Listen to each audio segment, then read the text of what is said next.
Thanks so much, Jeff. And firstly, can I just thank you for bringing us all together for this? It's pretty amazing to be able to, from the other side of the world, uh, touch in on something that is really critical. Obviously, from our perspective at Fortem, working with first responders and their families, we really need to highlight to them the awe that does exist in the world because they see a lot of things that don't inspire awe, to be frank.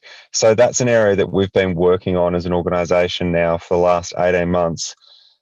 And I've got to say, the big takeaway, I think, from your presentation and the 5 days of your OR project is that we need to really tell our people a little bit more why we're doing the project, i.e., why we're taking them out and giving them opportunities to have awe in nature, but also awe around their families. And so, taking away from this presentation, but also this project in general, is we need to educate them more on why they're doing that. So, that was a real big takeaway from your presentation. I guess the big question I have for you, though, is my wife's a psychologist and she constantly comes home and says, look, I know my patients never do their homework. How do we make sure that people actually follow up and continue to find awe after they do your 5-day program or any program that elicits awe?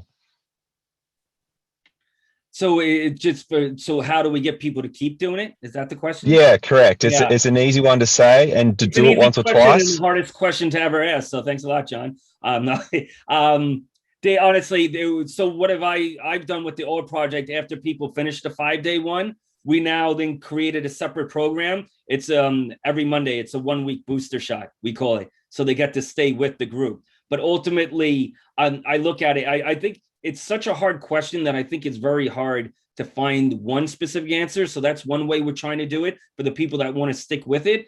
But it's complicated. And it's creating that right environment where it does truly overlap with resilience practices like Golnaz has shared in her work and others as well. It's that idea of surrounding yourself with like-minded positive people increases your chances of doing that. Surrounding yourself that work with people that work out or go for a run, that like being outside or go to the beach or what have you, you have more chances to do that. You surround yourself with people on a downward negative spiral, you're going to use and abuse alcohol.